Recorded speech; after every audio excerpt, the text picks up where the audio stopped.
Right. So, you guys know me as CSY Gaming. Well, obviously that's just the name I have for the YouTube channel. My actual name is Jordan Casey.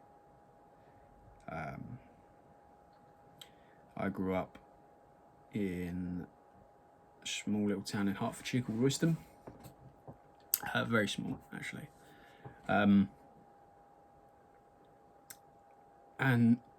it didn't have the most amount of kids, and the schools weren't massive.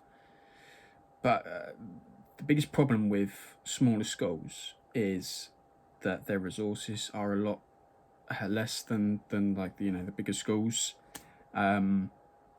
especially when it comes to being able to help kids with, I'm not going to say disabilities. I'm not going to say disabilities because it's not a disability. I don't see it like that. I used to, but I refuse to believe it to be a disability. It's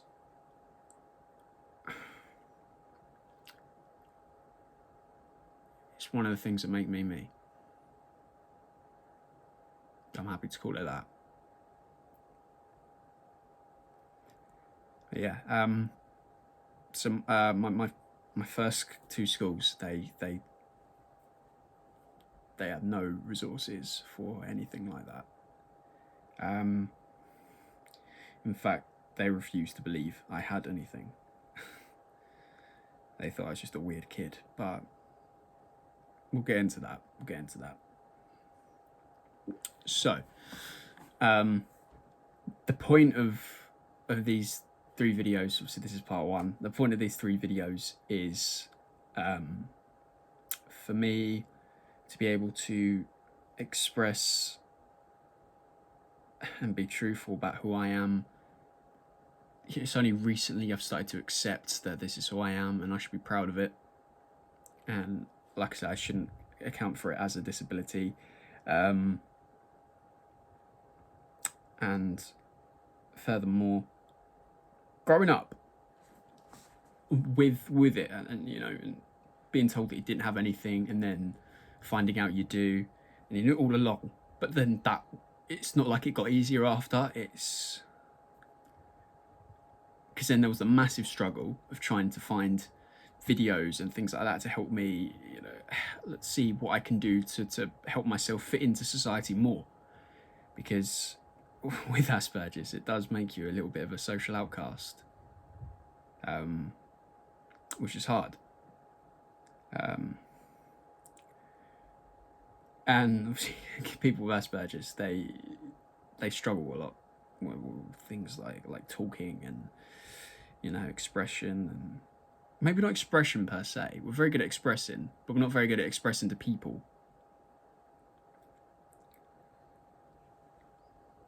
So I'm doing this because I hope that there's someone out there who's been through what I went through with the schools in denial of you being someone with a condition and things like that, and that you can watch this and this might help you, because despite how rough it started for me,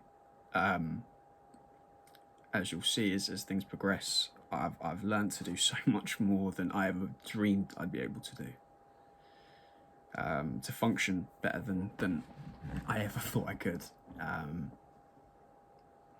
with the condition I have. So this one's gonna be rough for me, and I hope it's gonna educate you. Yeah. As a kid, I I had one of the most wild imaginations. One of the biggest memories I have as a kid that I could show my imagination with was, I I went on holiday to Tenerife with my mum and my mum's ex, which is my little brother and sister's dad, Adam. We went to Tenerife. We rented out an apartment, which was lovely. And they wanted a nap in the day, and I was so bored because I'm so energetic and so hectic, and I want to be doing this and that and this and that. I cannot just stay still, and I cannot be doing nothing. That's not in my capabilities, especially when I was younger. You know, when I was full of so much more energy, and it was all pent up. So I was given €5. Don't sound like much at all. But with those €5, I went down to a little shop with Adam, and I bought a bucket. I bought a cactus that had already been picked.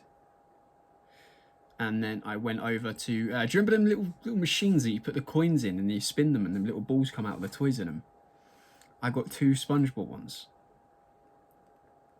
And I got back and I filled that bucket with water.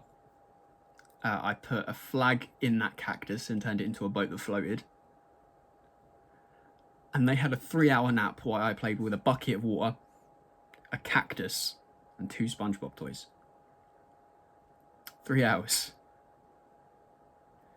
So as you can imagine, I can make any toy work at Christmas. I really struggle socially. So one thing I've learned about myself now is when it comes to meeting new people, I either go one of 2 ways. I either completely shy away and I cannot speak to them. I'm kind of terrified and do end up running off at some point. Or I literally chat their ear off and I'll tell them my entire life story in about 4.8 seconds. To the point where I'm surprised they don't want to run off. So it's a great little circuit. Yeah,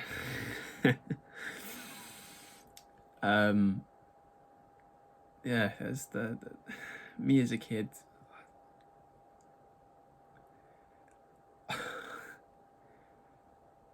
I always love movies, right? So whenever I played, I was making movies. You know, I was humming my own theme tunes. Every single moment had to be cinematic in my eyes. You know, I wouldn't just see it as a kid playing with a couple of figures on a windowsill. I would see it as I'm watching this awesome action movie where they're at this big base. So on the windowsill, I'd put a load of DVDs. I'd stack 4 DVDs and then a couple of annuals. You know, best of 2008, 9, 10, whatever it was back then. Annuals, and I'd stack them, and I'd make like a little. I called it the baddies base, right? And I'd make one of them, and I'd be sat there on my windowsill, and I'd play with that, and then I'd have it crumble at the end, and that'd be the big fight at the end in the rubble. To me, I saw it as an elite bad guy base, right? To me, it looked like it had been built by an actual movie set. In my mind, I pictured everything perfectly. It had pipes that exploded here and there. It had certain lighting. It had hues. It had these chunks missing in the walls. Whereas when my mum would come up and see what I was doing, she just saw a couple of DVDs, books, and figures jumping on them. That was me as a kid. I was quite optimistic with how I wanted things to turn out. And to me, they always did turn out right. To other people, I looked like I was an absolute nut job. But do you know what? I loved it. And that's what meant the most to me. The fact that I loved it. Playing with other kids was hard though. I like to take charge. So, you know, I'd have someone come over. They'd be like, oh, can I play with this? I'm like, no, that's mine. You can play with this one who's dead. And he lays there. That was a big problem for me. In the end, I just mostly played football with other kids. Otherwise, it just turned into heated arguments of, put that down. He's dead. You can play with that one. Yeah. Primary school. So, I went to a primary school called Tannery Drift.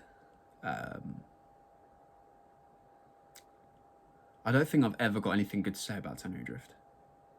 I had one good teacher. His name was Mr. Bartlett. He was the funniest, craziest guy you ever meet. He was slightly different himself. That's the best way to put it. He was slightly different himself. And he adopted it and he made it his own. Like, we'd be sat there and he'd just grab out his guitar and he'd make these funny songs about everyone in the class. And he honed it, you know, like he made you feel so included, and he made me feel like it was okay to be different. So I've always got to thank Mr. Bartlett for that. Like, he was the saving grace of Tannery Drift for me. The one thing that I feel like was worth those years I spent at that school. Mr. Bartlett was a legend. But Tannery Drift, like I said, it was a small school, and it was barely a 500 capacity school, to be fair. Like, not including the reception nursery section. I don't know about that part.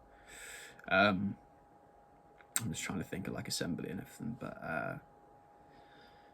yeah, no, it was not very resourceful either. Like, everything was broken all the time, and the teachers, apart from Mr. Bartlett, obviously, they always seemed like they generally couldn't afford actual teaching staff, so they went, "Can you count 2, add 2? Yeah, all right, come on in, come teach some kids." That's what it felt like. Yeah, I didn't enjoy Tannery in the slightest. You know, the teachers weren't very nice to me either. Stop being weird. What are you doing? No, that's not what we said to do. Do this. If you're going to keep being like that, you can go sit outside, because you're disrupting the class.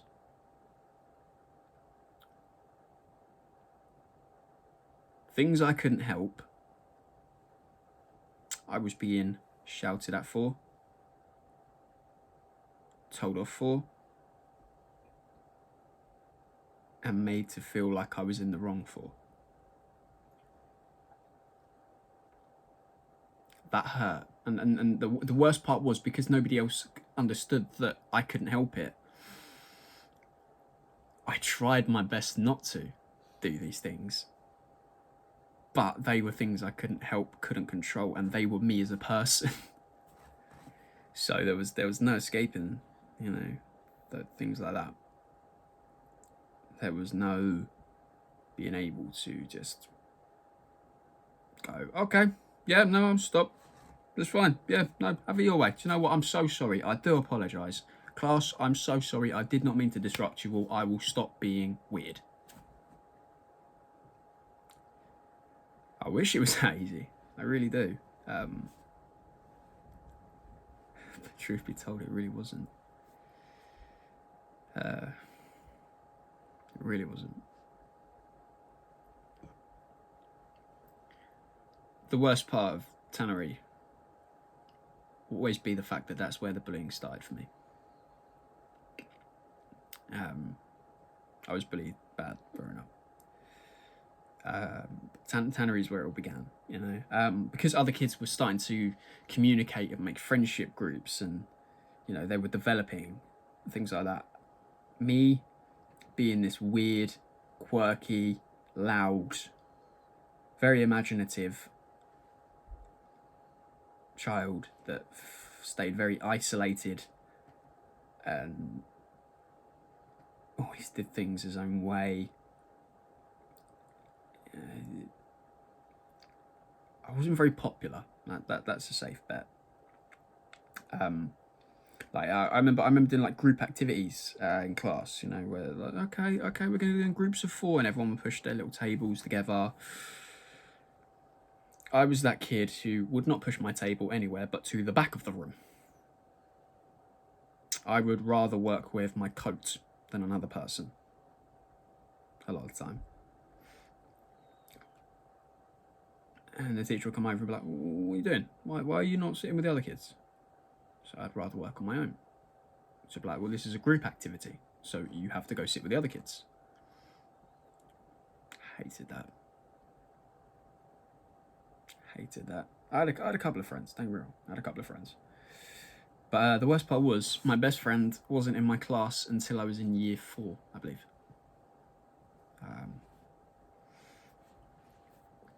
But my bullies were in my classes all the way through, ironically. I'm not going to name drop because I think that's disrespectful.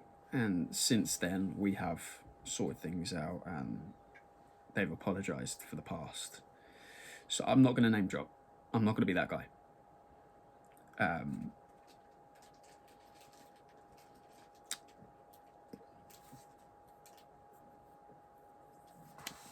But that was the first time I really, really felt like I hated who I was.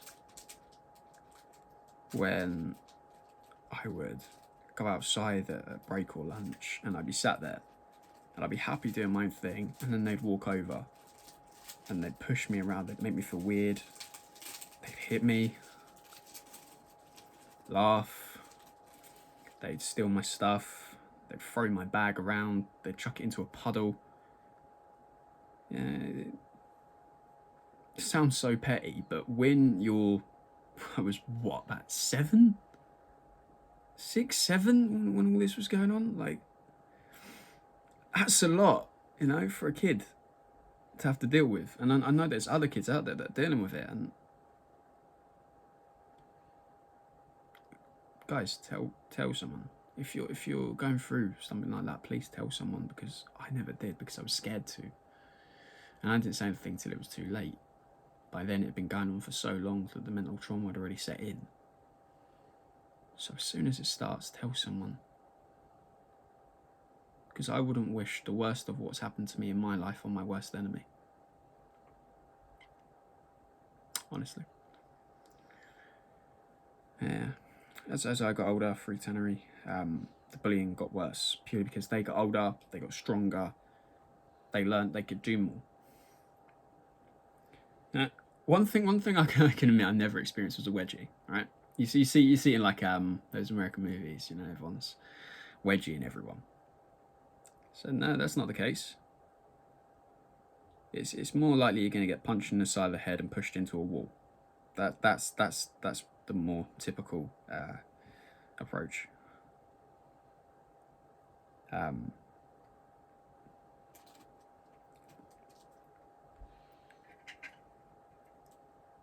But the thing that makes me the saddest is the fact that I couldn't help why I was being bullied. You know? If there was a way I could have changed myself so I fit in more and I wasn't such a target, God knows I would have. Especially back then, but it just wasn't a possibility in the slightest. And that's what made it hurt the most. That's definitely what made it hurt the most. So one of the biggest things with what I have, Asperger's, is my obsessions. Now, the best way to explain this is, growing up, like, people like watching TV shows. I remember in primary school, people liked watching Doctor Who, you know, WWE. And then as I got into like secondary school and that, everyone was like loving the In-Betweeners, and they were watching like clips and laughing about it and talking about it. But that was it. Whereas with me, if something gets stuck into my head, it becomes an obsession. And this means that I have to not only watch every single episode or every movie or whatever it is, I had to have every book, every action figure. I had to have the wallpaper, the bedding, the curtains. My whole life had to revolve around that one specific obsession, which was quite expensive, to say the least. So, Mum, if you're watching this, I'm so sorry. Because the worst part is some of them would only last a couple of months. You know, my mum would spend hundreds on stuff make sure I had everything I needed. I felt like I needed. And then one day I'd wake up and I'd be like, no, I don't like that anymore. So all those figures would just be sat there in boxes, gathering dust. But yeah, so the early obsessions I remember the Doctor Who obsession. That was a bad one. That was a very bad one. I had to have every DVD. I had like 6 different Doctor Who beddings, I think it was. 6 different beddings. I had posters everywhere. Even my pen I used at school was a sonic screwdriver. It was that level. It was that level. I'd take my Sonics in with me to school every day. The worst part is that you can have a normal conversation with someone, but then as soon as something ticks in your mind and you feel like you can connect it to that obsession, you do.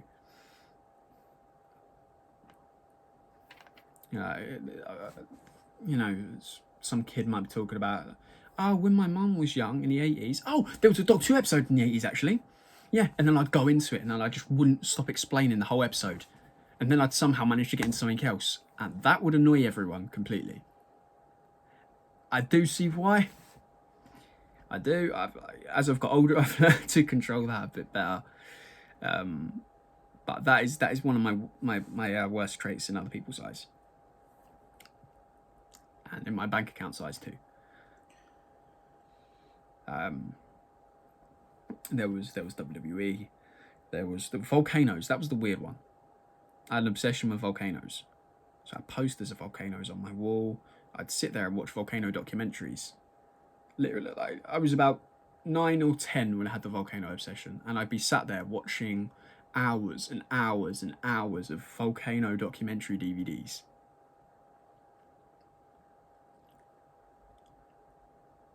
Everything had to be that obsession. There was tornadoes. I wanted to be an extreme meteorologist. There was Sherlock. There was so many.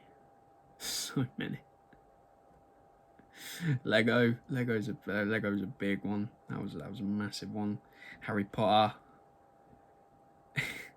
Anything I really could get into became an obsession. Pokemon, bloody Go-Go's, Crazy Bones, Match Attacks. If there was something you could get obsessed with, I found it. I found it. And yeah, that was always fun. I mean, it had its good sides because I loved it. Because that's what was always in my mind. I loved it. I loved every second of talking about it, every second of watching it. Like, I would watch the same thing over and over and over and over. Like Doctor Who episodes, I'd do one series to the end of that series. And at this point, when I was young and having the Doctor Who sessions, there was only been like 2 or like maybe three or four seasons, I reckoned, with Christopher Eccleston and David Tennant, and it was still David Tennant. So obviously there's only 4 seasons, all right? Each episode was roughly half hour to 45 minutes, I believe. So I mean, like, I'd be watching them back to back to back to back. As soon as I finished that 4th season, whatever it was, I'd go straight back to the first again and rewatch them all the way through. And that was a constant thing. Or if I was obsessed with the movie, it would just be on play, on repeat, over and over and over and over. Thunderbirds, that was a big one. I remember the Thunderbirds movie. I absolutely loved that. I had the Tracy Island set. I had all the Thunderbirds. I had the big ships. I had the little ships. And the movie, I had it on VHS when I was younger. And I had it on DVD. And every day and every night, the film would finish. You'd hear that dun dun dun dun dun dun dun dun dun dun dun. Go straight over, back to the beginning, watch it all over again, over and over and over and over. So whenever I wanted to watch a film, my poor mum. I kind of feel bad for my mum now. Kind of feel bad for my mum now. So secondary school came around when I was 9, and I went to a school called Greenway. Again, Greenway wasn't most resourceful or supportive.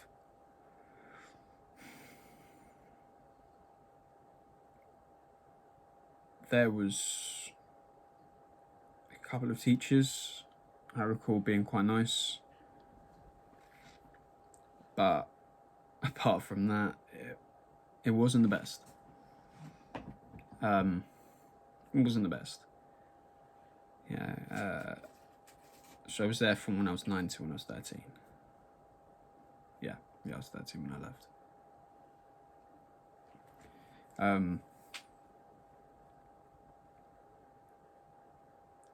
So with Greenway, everything got very advanced very quick. So I felt like for someone who struggled with a lot of basic stuff, like the fact of I also have dyslexia, and they refused to test me at school.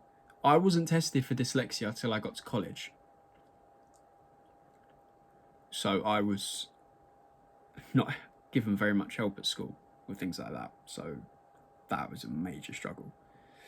And the jump from year 4 of primary school to year 5 of secondary school, I was in a free school system, was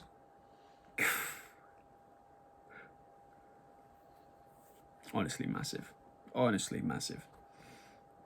Like, I'd go from maybe cutting up bloody, which we make paper and you cut through and you make the snowflakes. That was one of my struggles in year 4. My struggles in year 5 was algebra, punctuation. We went into religious studies, geography. Before, the only thing we knew about geography was that we just learnt continents. And they're big enough to notice on a map, believe it or not. It was such a big jump. And that felt insane. And it felt so much louder. I mean, like I said, it wasn't a big school, but it was bigger and the kids were older and they were louder. So it was a very, very loud school. A lot of shouting. Yeah, hormones were up everywhere, so everyone was shouting at everyone. It was quite hectic. I mean, at that school's where I fell in love with music and drama, without a doubt. Oh, and history.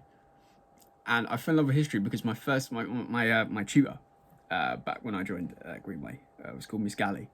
She was the history teacher, and I felt like she knew very quickly that I had something. She was the one who talked to my mum about it, whereas the rest of the school refused to refer me to get a test of any sort. But Miss Galley was my favourite teacher I ever remember in Greenway by far. She really made me fall in love with history, like everything about it. That became instantly my favourite subject, and I was ace in that, always ace in history. My favourite subject had to have been World War II. We did World War II, and that was awesome. Like, we got to go to the Imperial War Museum in Duxford, which I'd been to many a time because my great granddad lived opposite the entrance. Literally, if you come out of his cul-de-sac, you'd be opposite the entrance to Duxford. We did so much cool stuff in history, and I just felt more accepted by Miss Galley than any other teacher. And I thank her for that. And I'll never stop thanking her for that. Because she was the first teacher who made me feel like I wasn't a complete outcast weirdo.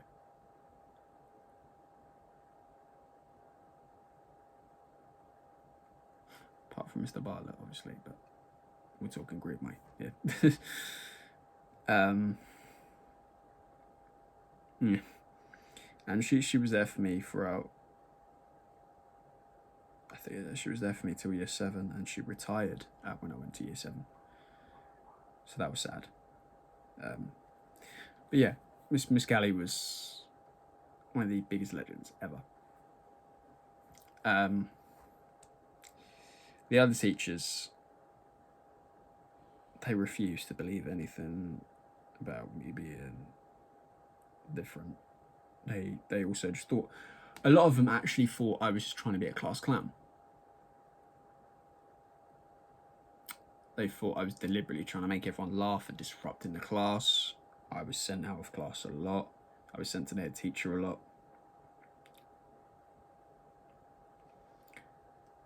Miss Kennedy, at first, she did seem like one of those who didn't believe anything. And then as time went on, and I think it was about year 6 or year 7, she started to really see things clearer. And she started helping me out more. But those first 2-3 years at Greenway, she saw me as the class clown too, and I got in a lot of trouble. I got into a lot of detentions from the get-go. I think my first detention was honestly my first week at Greenway. And if I remember correctly, it was from my maths teacher, Miss Ash, who was a horrible... I will blur that out. Miss Ash was horrible. And I started freaking out because it was a new environment and new people. Everything was so loud. She'd have bloody opera music on or whatever it was, trying to concentrate with kids shouting, and then all you can hear in the background is Ave Maria. How the hell can you concentrate with that? How could I sit there and try and work out fractions or whatever the she wanted me to work out? When that's what I had to deal with. And I started freaking out, and there was a couple of times where I ran out the classroom. But yeah, the first week she gave me a detention. I was like, okay, I'm gonna love this place. And by far the worst part of Greenway, like Tannery, was the bullying, but the bullying increased so much more.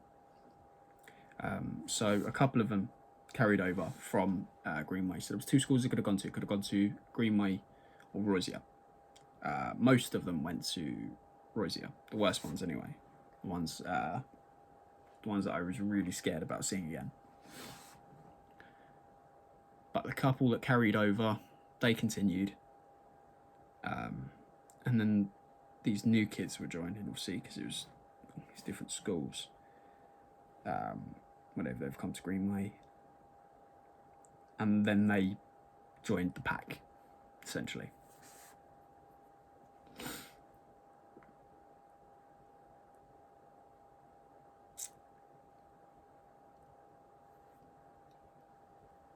I think that was the first time I ever had to go to hospital from an injury from a kid. It was Greenway. I was thrown into the bookshelves at libraries. I remember World Book Day, right? World Book Day. And this woman came in and she'd bring this little trolley thing, right? And had all these books on it, and you could buy a book there. You could buy it. And I was going to have a look at these books. And one of the kids grabs the back of my head and slams me into it full pelt. And I cut all my head open. I think from memory I had a concussion. And everyone vouched for him. Everyone said I tripped. To be fair, people don't usually trip that hard. But, alright, yeah. Believe whatever you want, Mr. Hurst. Believe whatever the fuck you want. Yeah, Greenway was when it started getting to weapons as well. Not actual weapons that you'd say, but anything they could get their hands on. Like, once you got to year 6, you were allowed to start playing cricket at lunchtime. So a couple of them took it upon themselves to lob a cricket ball at my head or hit me with a bat. Or if they didn't have the bat, they'd use the wickets. Because why not? You know? Whatever's at their disposal, go for, you know? You know, I think one of the things that I remember the most being thrown at me has to be those little metal pencil sharpeners. Ones that are bloody sharp, bloody hard. And it was so little. But they got some proper power on them, I'll give them that. And they used to cut the back of my head. That wasn't fun.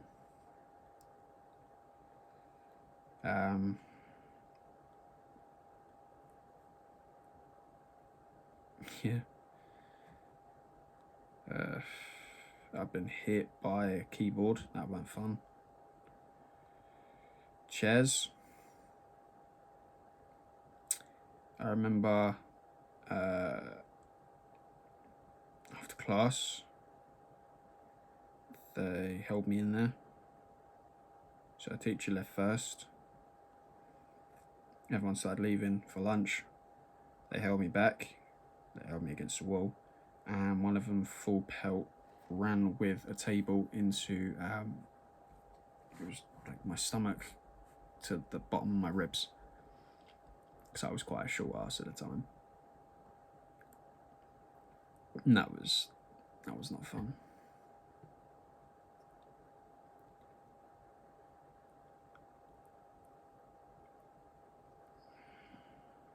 And that led me to go to a very dark place. And the amount of times I asked them, why are you doing this? Why? It's because they thought I was weird. They thought I was strange, they thought I was different. Well, the exact words they used was retard or spastic.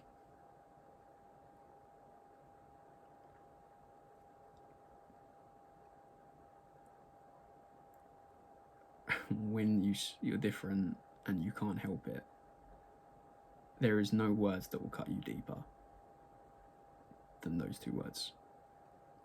So if you are one of them who uses that word as a joke, please think. Because it is meant to be demeaning. Because it's meant to be representing a group of people who can't help how they are. And it fucking hurts. It really hurts.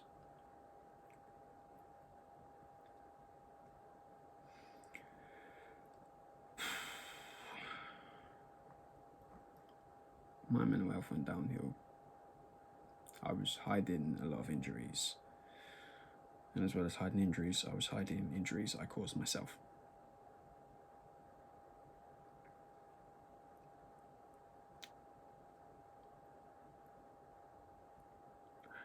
I'm not going to talk about the bad place it took me to, because that's not what this video series is about. This is about my autism.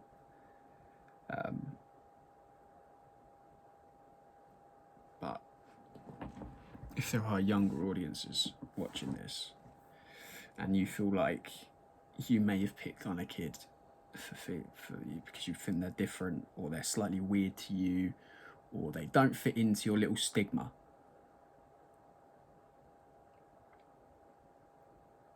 Wake the f*** up. Think about what you're doing. Think about what you say. Think about how you make them feel.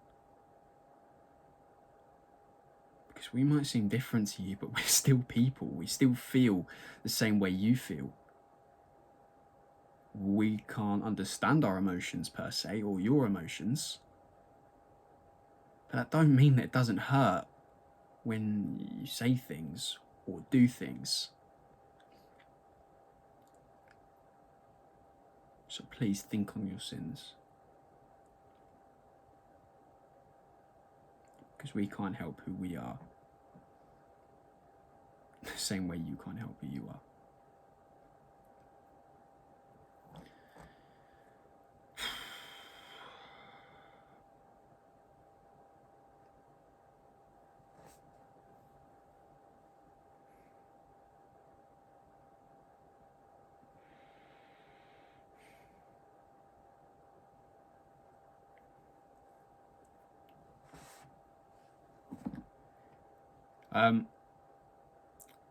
So next, the obsessions got stronger. As I got older, the obsessions got a lot stronger, and they began dominating my life to the point where I had to have the clothes as well. At this point, everything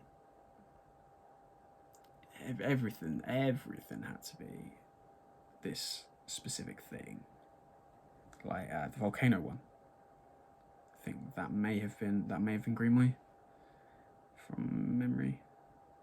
The WWE one was definitely while I was at Greenway. I remember that one. That was quite funny, actually. Now I think about it, that was quite funny because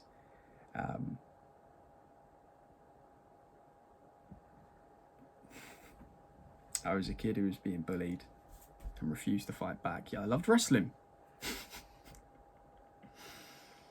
It's funny because it's ironic. And it's funny because it's not funny.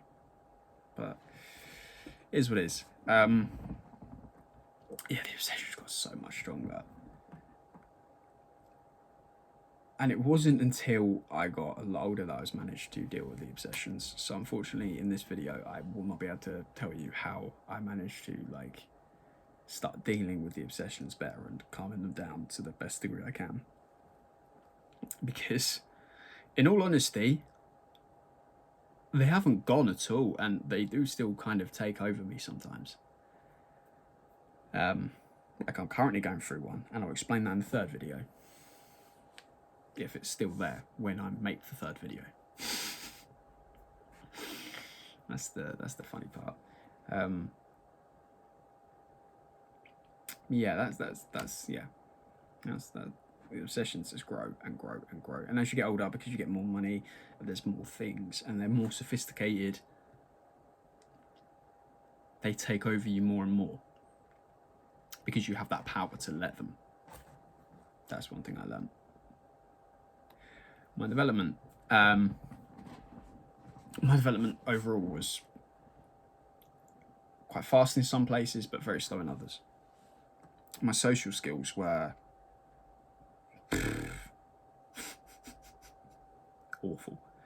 awful. You get more social skills from a puppet without the ventriloquist holding it. Yeah, that really wasn't good. My communication was very slow.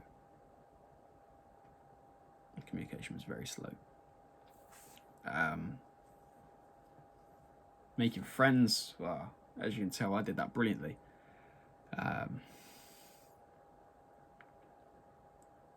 Reading, I still struggle with to this day. My reading is not brilliant. I've read a couple of books, don't get me wrong. It took me a very long time to read them.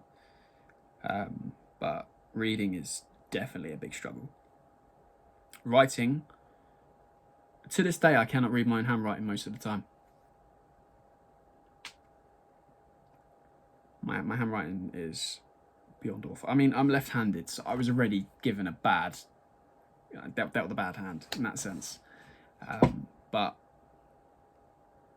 yeah, no, my handwriting was beyond atrocious, and still is beyond atrocious. My 3-year-old son has better handwriting than me. Let's put it that way. And I wish I was exaggerating. It's bad. It's bad.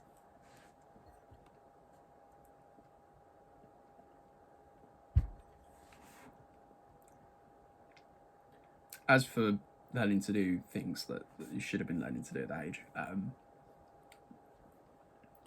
like make your own cereal, or make your own drink, make some toast. Simple things that just seem like the most normal, basic, easy, everyday things that you do without even thinking about doing it. To me, that was like trying to climb Mount Everest with no rope, no support, no oxygen tank. It was just hellacious.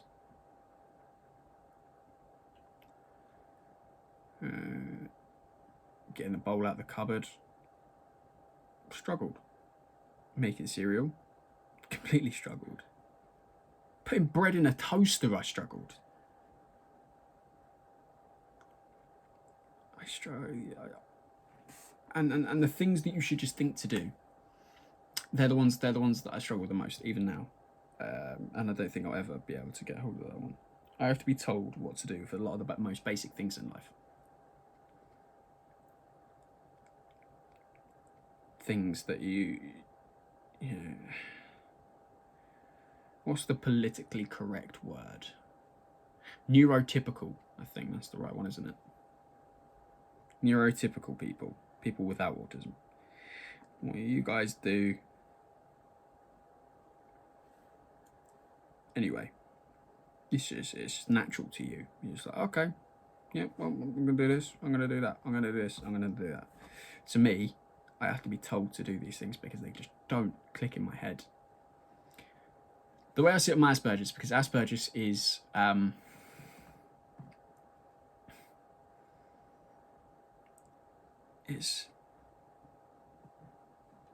it means I'm very smart with some things.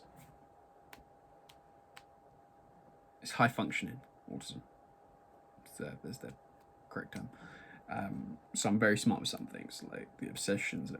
I could tell you everything about everything when it comes to things like that. And I'm very good at remembering old facts, and quite good at like general knowledge. But washing up, turning the light off, hoovering,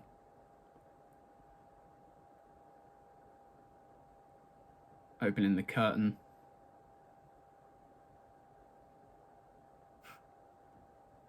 tiny little things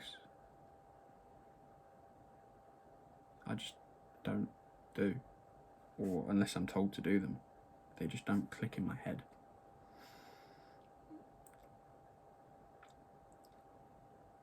And that was a problem, because a lot of development when you're younger is learning to do those things that you're going to find so much easier now. You know, that things are just going to be second nature. So that was my first massive challenge with my development.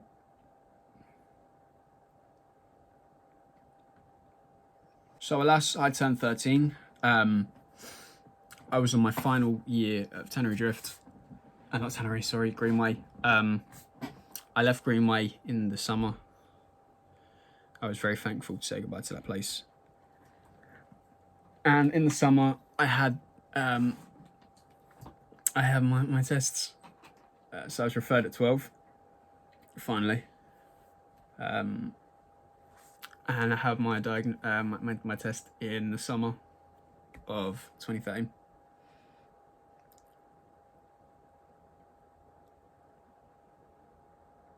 And just before I started my next school, I got back my results. And we're going to leave it there for part 1. Because part 2 is going to be from there till I was 16.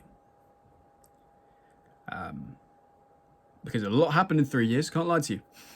A lot happened in them 3 years. And that was where the biggest struggle really started. Which was, now I knew what I had, how I was going to be able to deal with it, or try and make things better, or try and make things easier, and how I was going to be able to connect with people around me.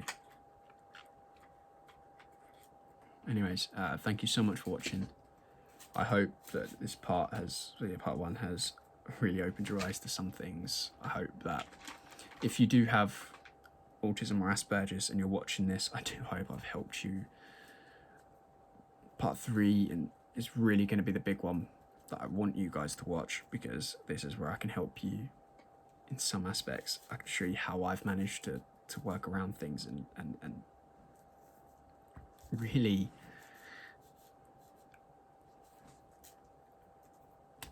work hard to, I'm not going to say fit in, I'm not going to say to be a typical person.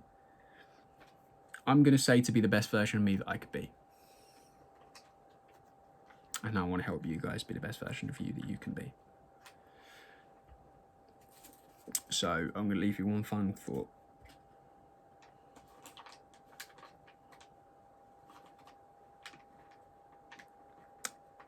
There are many geniuses that have been and gone in this world.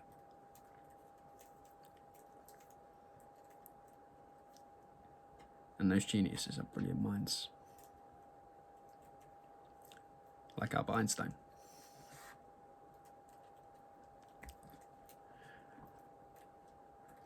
Einstein may have looked crazy in his pictures, but he was a genius. He shaped a lot of what we know in science. He was beyond incredible. And so to any people with autism or Asperger's or anything like that who believe that they're not going to be able to achieve anything because this is going to hold them back, Albert Einstein was on the spectrum, and he shaped the world forever. So you can do the same. See you next time, peoples. CSY out.